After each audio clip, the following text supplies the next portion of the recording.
Hi everybody, thank you for joining me. This is Living Divinity. How's everybody doing today?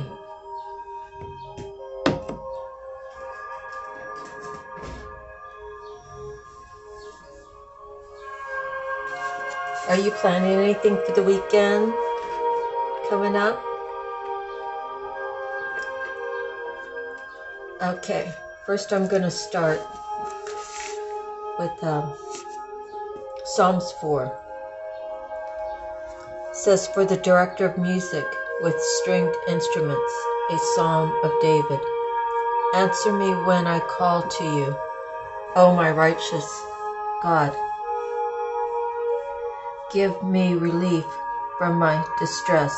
Be merciful to me and hear my prayer. How long, O men, will you turn my glory into shame? How long will you love delusion and seek false gods? Know that the Lord has set apart the godly from himself. For himself, the Lord will hear when I call to him. In your anger do not sin. When you are on your beds, search your hearts and be silent. Offer right sacrifices and trust in the Lord. Many are asking, who can show us any good? Let the light of your face shine upon us, O Lord. You have filled my heart with greater joy than when their grain and new wine abound. I will lie down and sleep in peace. For you alone, O Lord, make me dwell in safety. So that was all of Psalms 4.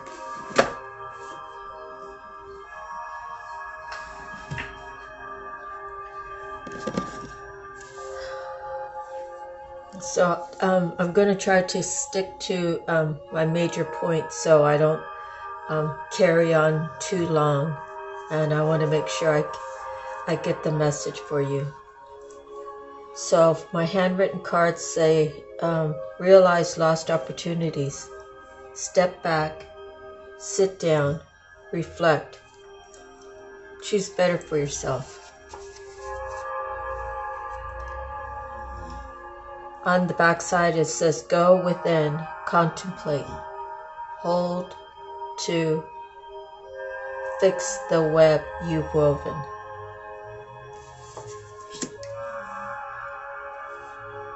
The next card, alternate pathway.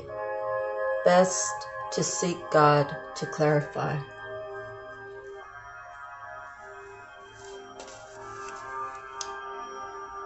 The back of that card, roadblocks. Everything happens for a reason. Appreciate your whole life.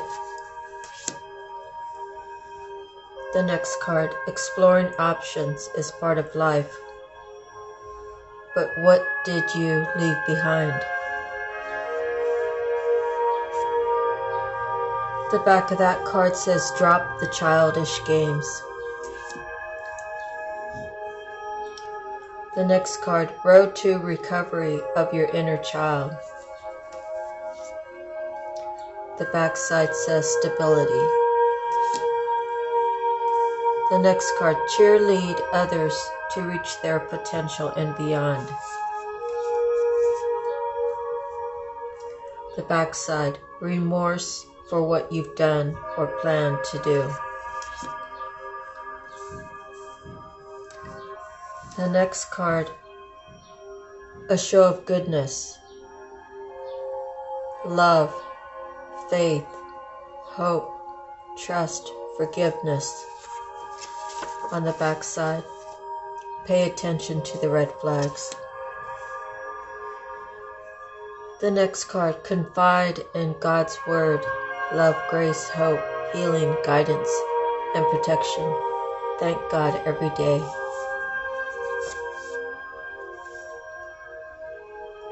The back side says, when someone tells you they know everything there is to know regarding God, religion, etc., know that he or she is not above you.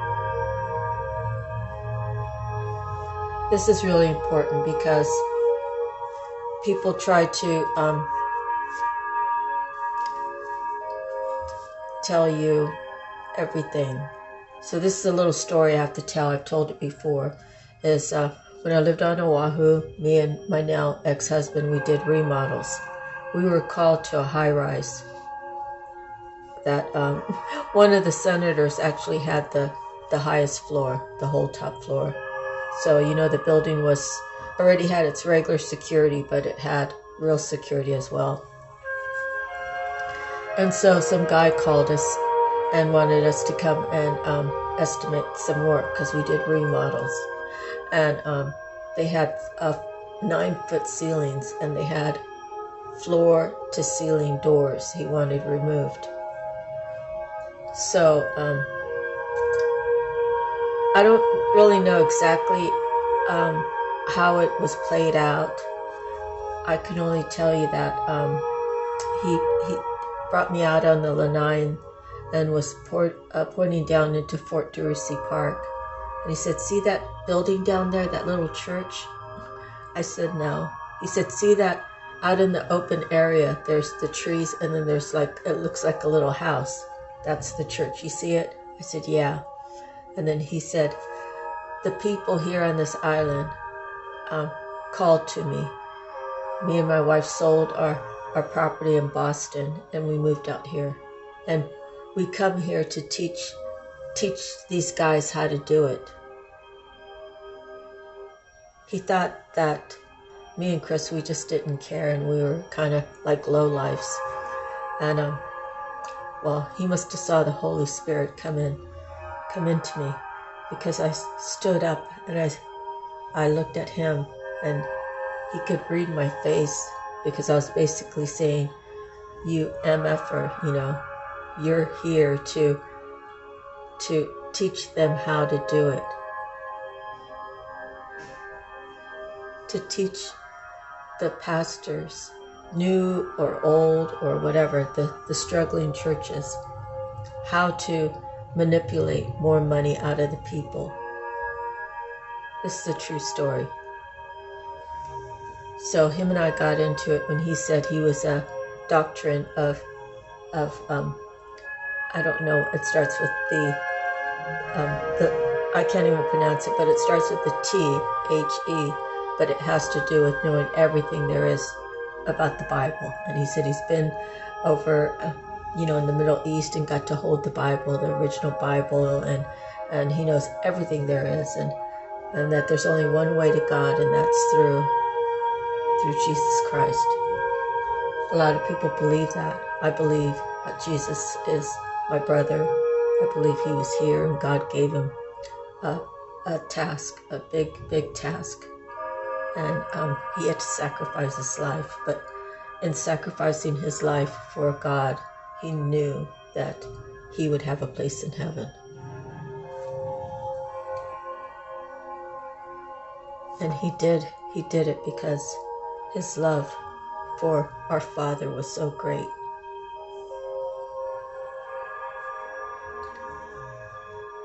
And I say to anybody, when you can tell me what happened to my ancestors in the Philippines when Jesus was alive and living, and his message didn't make its way all the way to the Philippines. What happened to my ancestors when they died? Nobody can answer that. So Jesus was here doing good work. He was here to show the world how to love, how to treat people with dignity and humanity, whether they were rich or poor, whether they were sick or were healthy. And he was a healer. And so that's why I wanted to share that story with you. It's a shame that our world has come to that.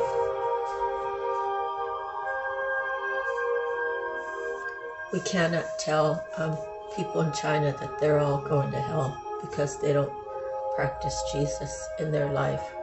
We can't tell the little islands in the Philippines that still live like people lived 2,000 years ago. You know, I think they're called like they live like on the water. Everything they do is on the water. They survive all these natural catastrophes like it was 1,000 years ago, before we had electricity, before we had actual boats with motors. These people live. What happens to their ancestors if they are out of touch with Jesus?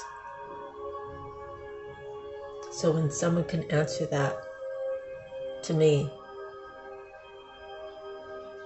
then maybe I'll change how I feel. But I feel like Jesus is my brother. He is a child of God. He knew what his destiny was. And he carried through for the everlasting love and peace. Anyways, I have to move forward. Okay, enjoy cleaning, enjoy cleansing your mind, body, and soul, your home, your car, your loved ones. Keep everything that you love clean and taken care of.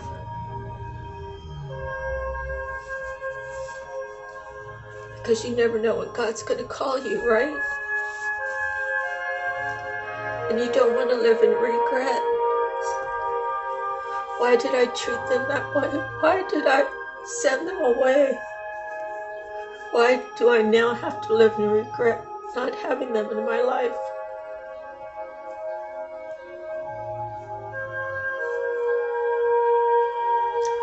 People will be saying that about me. They might not share it with other people, but they know what they've done to me in my lifetime. They know what they've done to others to separate them from the family. They did the opposite of Mom's wishes.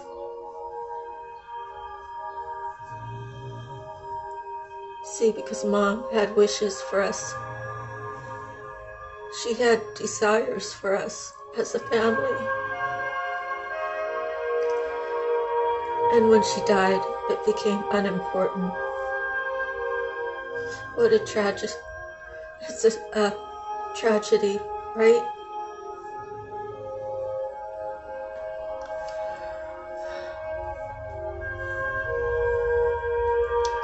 Okay, the next card says, Dear Lord, let it be as you want it to be.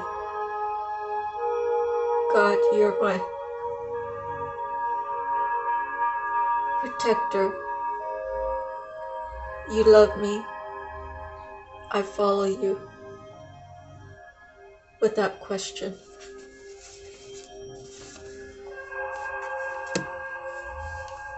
The next card says, my level of my determination is exactly what it is. I have what I have, and you have what you have. I don't judge you, so you shouldn't judge me. People who judge are trying to reflect things that are bothering them about their life, about their not healing, but things that are trapped inside their head that they haven't healed from. People will put onto someone else. The backside, God grant me the strength so that I can be the best character to simulate you, Lord. And I'm not saying character as an act. The character, the feel, the emulation of who we feel that God is. The last card says, no one is 100% correct. No one is perfect. God made us imperfectly perfect.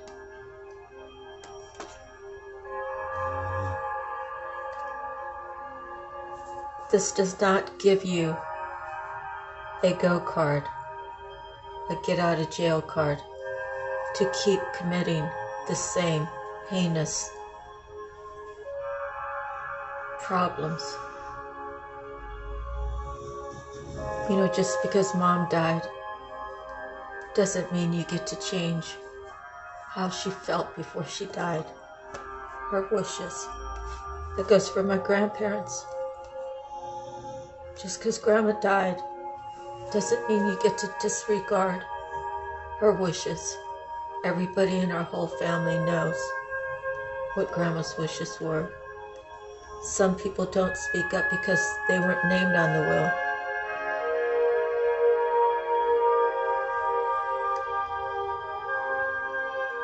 I speak up, not because my name's on the will. I speak up because that's my grandma. And if she was sitting on the bed next to me, and if I asked her, Grandma, do you want me to stand up for you? She would say, yes. Stand up for me. Now, if anybody could deny that, then I feel sorry for you. My grandmother holds high places in heaven. I don't need to be shown, because I looked in her eyes and I saw the greatest love that I could ever see in my lifetime. My grandmother never betrayed me. She always gave me good advice. She taught me well, and she would never put me on the wrong path.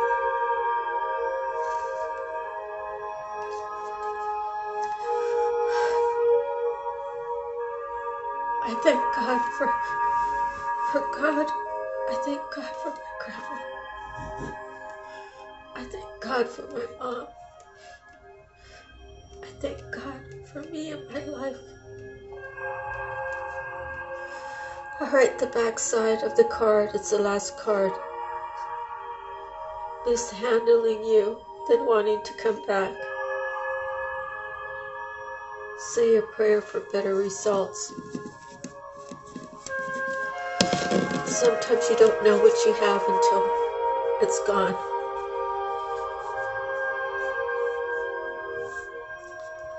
But you know,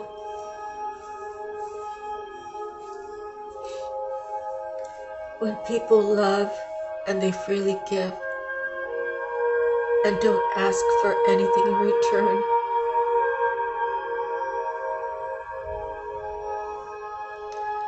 when you give freely, you're not supposed to require anything. But as a receiver, you would want to give an even exchange of energy. And now the gifts that I've given people, by God's grace, they could either take them and throw them away, or they can remember me, because that's all they'll have.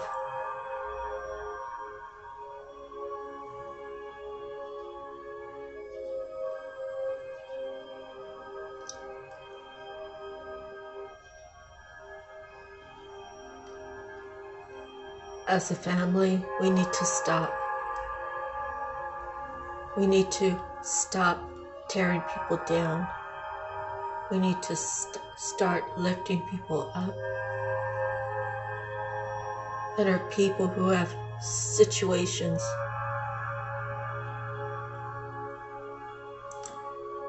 we can't say,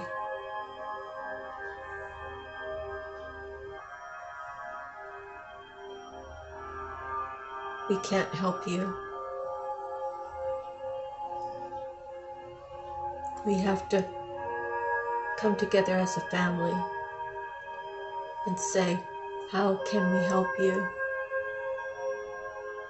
And when you get on your feet, pay it forward. Make the commitment to pay it forward. And we have to start trusting our bloodlines. We have to start trusting that they will not change their mind when you die. When you die, you're supposed to forget about everything you were ever taught. And I'm not saying everything, I'm saying, important things.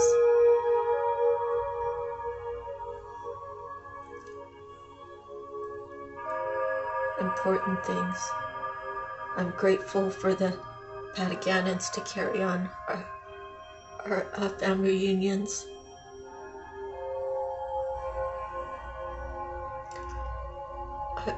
I know that they've carried most of the burden along the way. So energetically,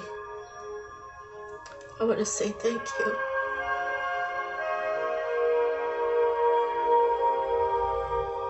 And I pray for everybody. Cousin Rita, she's gone. Cousin Arcie's gone. Cousin Mike and Cousin Darla's gone.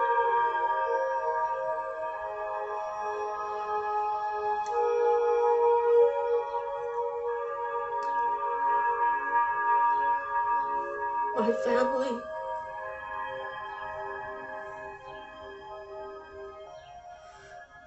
Well, Mona and Denise, Mona and Janet, they were babies. My sister Tanya, my sister Terry, my brother Michael, my brother Randy, my cousin Joanna,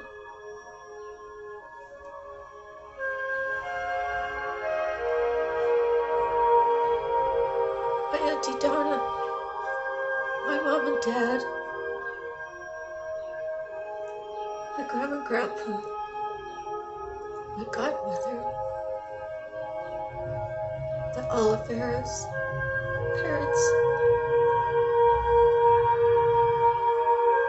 Daniel, our electrician, Wallace, our broker,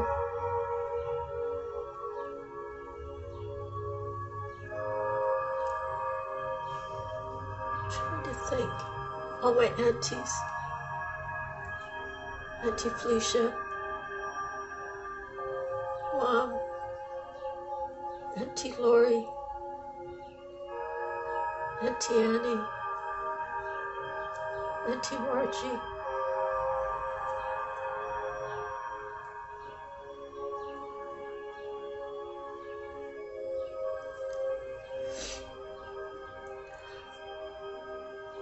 people think I'm crazy when I want to stay close, and I've been away for so long.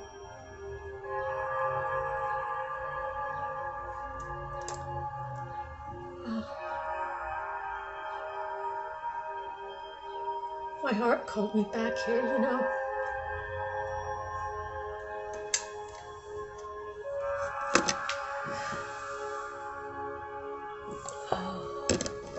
And I said I was gonna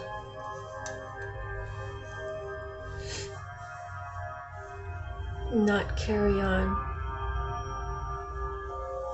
So let me just grab a few of my books.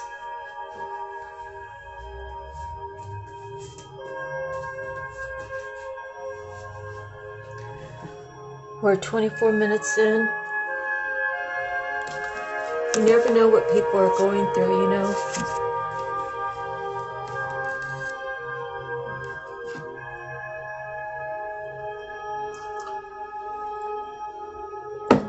At the same time, their actions sometimes are somewhere where you don't understand. And then if you bring it up, like, what is it exactly that's bothering you, they can't talk about it. So not only do they put the wall up, but they put a couple more bricks on top, I feel like sometimes. Let me get it moving. Psychic Tarot. Material Harvest. That's the number 9 card. One of the laws of the universe is, what you sow, you reap. This card states that this is your time to reap the harvest you've worked for and so rightly deserve. The last physical card denotes self-mastery, self-sufficiency, independence, security, and the art of enjoying what you've strived for. You've done the hard work, learned the lessons along the way, and used them to prosper in all areas of your life. The number 9 also means endings. Not that good fortune necessarily stops, but do honor yourself as you finish up or celebrate the completion of projects. This would be the perfect time to look ahead and use the wisdom you've gained to think about what else you want to achieve. Consider smart investments and ponder ideas that show profitable potential. Congratulations on your success. You've earned it. The next, Akashic Tarot, and we pulled the 22, which is Adsum.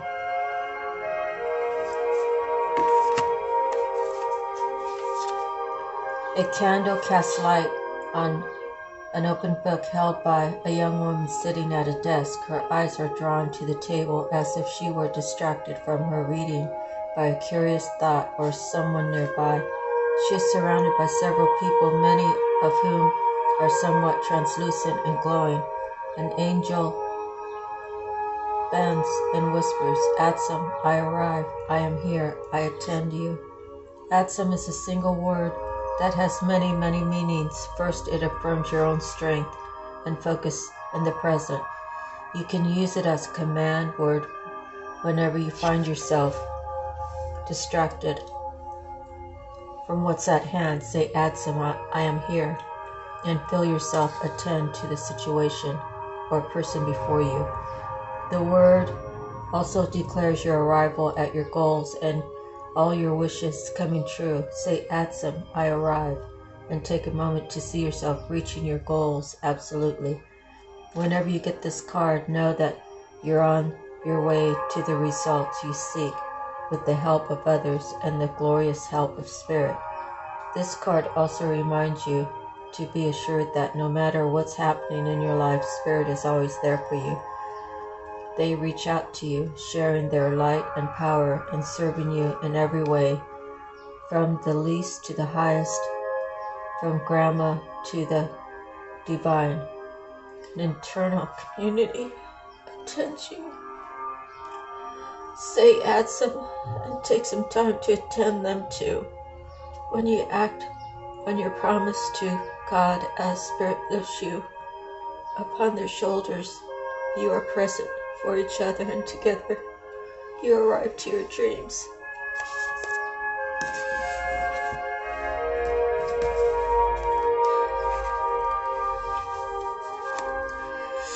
Okay, the next is Archangel Power Tarot cards, and we pulled Queen of Gabriel.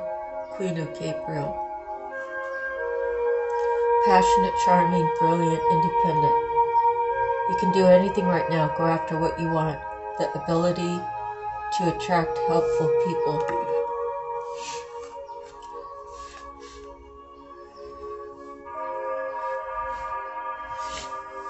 You can do anything right now. You may not fully grasp how wonderful you are, but those around you definitely see it. It's time to believe in yourself. Your kind eagerness to help others in their lives will attract people willing to do the same for you.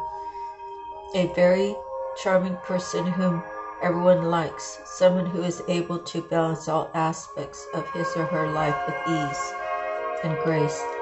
Passionate, independent, friendly, beautiful, popular, busy, confident, brilliant, unwavering. Additional meaning of this card: following through on advice you receive, going after what you want, experiencing excellent health.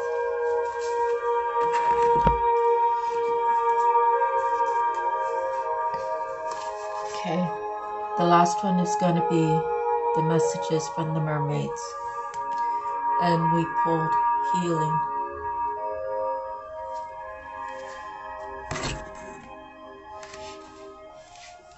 Set aside the time for self-healing. Welcome and allow healing energy to flow into your life, or share your healing energies with others. These mermaids bring a powerful healing energy into your reading today. This healing can be for your mind, body, or spirit, or for all three. If you don't need healing at this time, then it's for someone close to you or the recipient of this reading. Part of the healing process is to believe you deserve to be healed and to also be receptive on a subconscious level to healing energies. Now this might sound strange, but feeling and truly believing that you're worthy of being healed is a huge part of becoming whole again and free from dis-ease. Are you being called to heal another? Have you considered a path in the healing arts? There are so many ways to administer healing. Simply listening can greatly help someone to feel heard, which in turn can lead to an inner healing and transformation. Perhaps you've recently completed a healing course. If so, this card is confirmation that it's time to take your healing skills out into the world. Have you been delaying your own healing? Sunlight is a powerful healing energy that most of us have access to fairly regularly. It can make you feel energized and uplifted. So slather on the sun cream, and go out and enjoy it in a safe way. Once you prioritize time for self-care and healing, you'll be able to face the world again with vigor and enthusiasm. What are you waiting for? Do it now. Okay, we're 32 minutes in.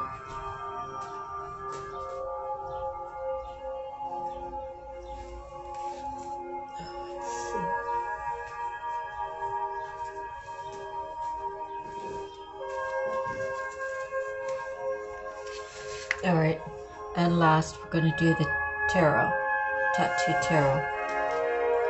So we pulled the King of Cups, the Queen of Swords,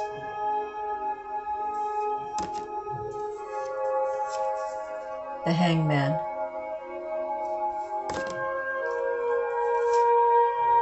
the Six of Coins,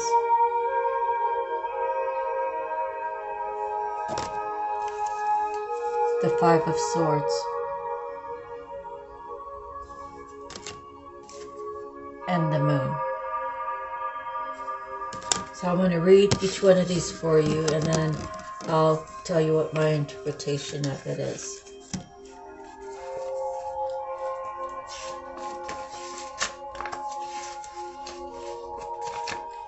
The King of Cups.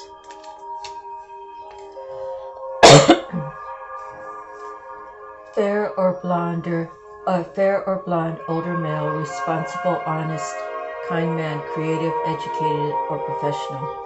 Liberal, poetic, artistic, religious, legal, or businessman. Fluctuating, unreliable, lacking persistence.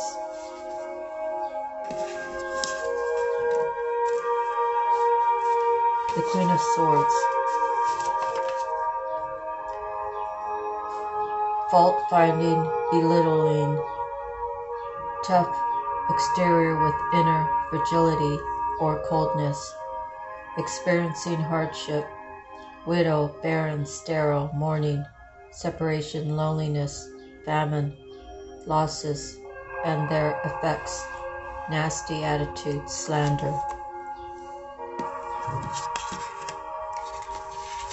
The Hangman.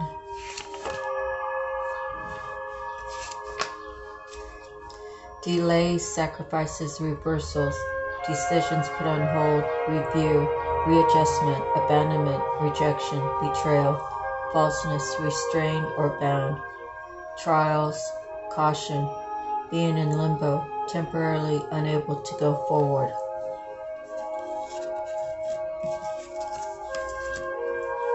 Six of Coins.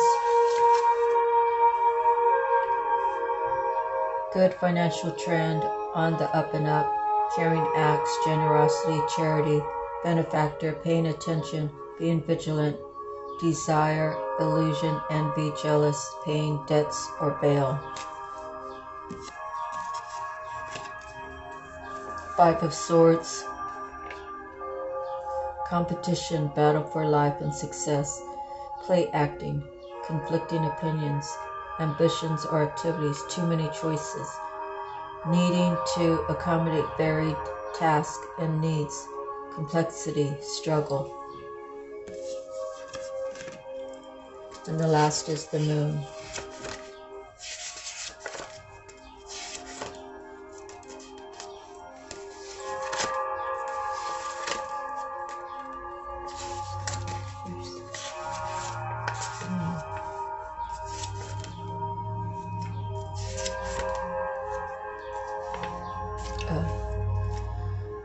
Night energy, twilight, reflected light, illusion, deception, uncertainty, errors, trickery, dishonest, danger, terror, power of feelings, developments underground, undercover, or in the womb, hidden forces.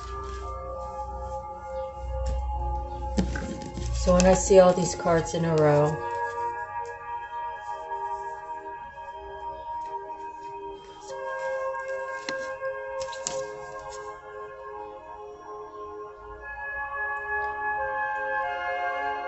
to me,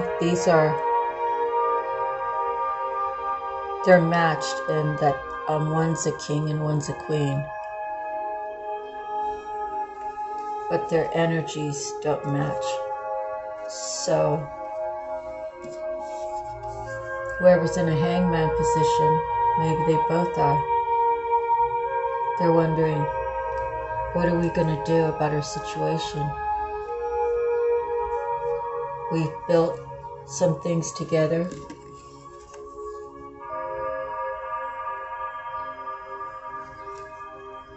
And we've partnered up.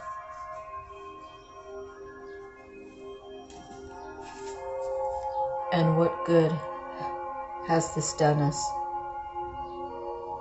We're struggling.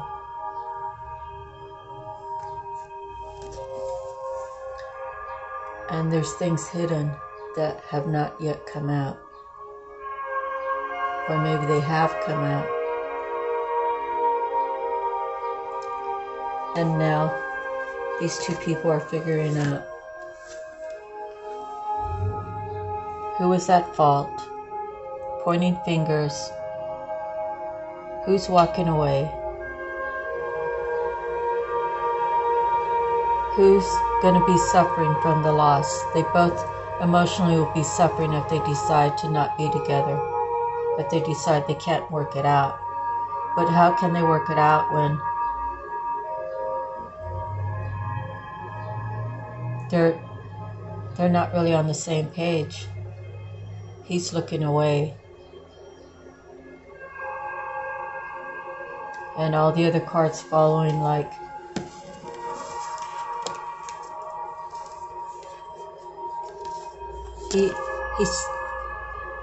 he sees, or she sees, what happened under the moon, how different things happened that caused them to struggle in their relationship. Maybe someone partnered up with someone else.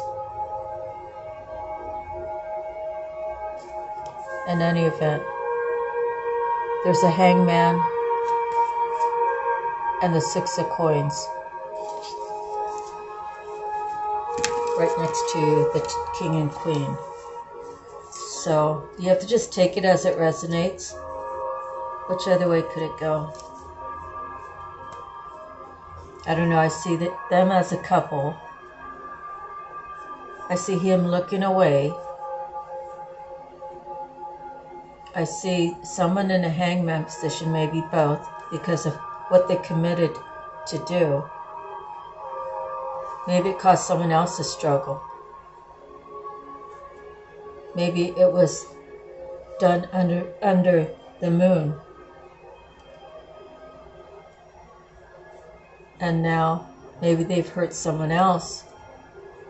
And maybe one of them is realizing, or both of them is realizing, we shouldn't have done that. We shouldn't have decided to hurt this innocent person. Or maybe that person wasn't innocent. But if it's one person, then why are two people going after them? I mean, it could be bigger than that. It could be she's from one area and he's from another, and they're all at odds because they signed up to do this thing together, and something happened unknowingly in the dark. And when it came to light, they knew that it would be a struggle for someone. So they're either struggling amongst each other, or they've made someone else struggle in the process.